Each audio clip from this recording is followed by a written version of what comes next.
అట్లాగే 2014 నుంచి 19 వరకు చూసాం. ఒక అరాచక శక్తి ఇక్కడ ఎమ్మెల్యేగా ఉన్నాడు, ఒక రౌడీ, ఒక గోండా. అట్లాగే బ్లాక్మెయిల్ చేసి డాక్టర్ల దగ్గర నుంచి, బీసెంట్ రోడ్లో షాపుల దగ్గర నుంచి కూడా మరి వసూలు చేసినటువంటి ఒక వీధి రౌడీ.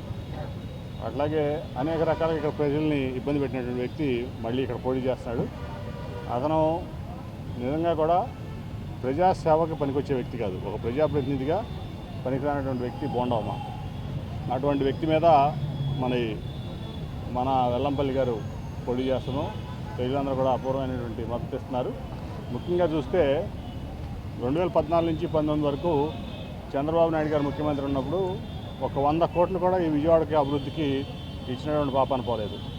మరి ఆ రోజున నాకున్న పరిచయాలు ఉపయోగించి ఈ ఫ్లైఓవర్లు కానీ అభివృద్ధి పనులు కానీ చేయడం జరిగింది. ఇప్పుడు ముఖ్యమంత్రి గారు చూస్తే మనం రీటైనింగ్ వాల్ కానీ విజయవాడలో ఏ ప్రాంతానికి వెళ్ళినా ముఖ్యంగా పేదవాళ్ళు, నిరుపేదవాళ్ళు, అట్లాగే మధ్యతరగతి కుటుంబీకులు ఉన్న ప్రాంతం అంతా కూడా అనేక రకాలుగా కూడా అభివృద్ధి చెంది వాళ్ళ విలేజ్ సెక్రటరీస్ కానీ, హెల్త్ క్లినిక్ కానీ, అంటే ఎడ్యుకేషన్ మీద కానీ ముఖ్యమంత్రి గారు దృష్టి పెట్టి పేదవాళ్ళ పిల్లలు కూడా మరి వాళ్ళ ప్రపంచంతో పోటీ పడాలన్నట్టు వాళ్ళ ఆంధ్రప్రదేశ్లో విద్యా విధానం ఉంది. అట్లాగే వైద్య విధానం మీరు ముఖ్యంగా చూస్తే కొన్ని వేల కోట్లు వైద్యం మీద పెట్టినటువంటి వ్యక్తి వాళ్ళ ఈ దేశంలో ముఖ్యమంత్రి జగన్మోహన్ రెడ్డి గారు. కాబట్టి ఖచ్చితంగా ప్రజలందరూ మరి వైఎస్ఆర్సీపీని ఆప్ చేసుకోవడంలో ఎటువంటి ఇది లేదు, సందేహం లేదు. ఖచ్చితంగా భారీ మెజార్టీతో ఇక్కడ 20 నుంచి 25,000 మెజార్టీతో వెల్లంపల్లి శ్రీనివాస్ గారు గెలవబోతున్నారు. ఖచ్చితంగా ఈ రౌడీ ఎలిమెంట్ అయినటువంటి బోండమ్మకి ప్రజలు బుద్ధి చెప్పబోతున్నారు.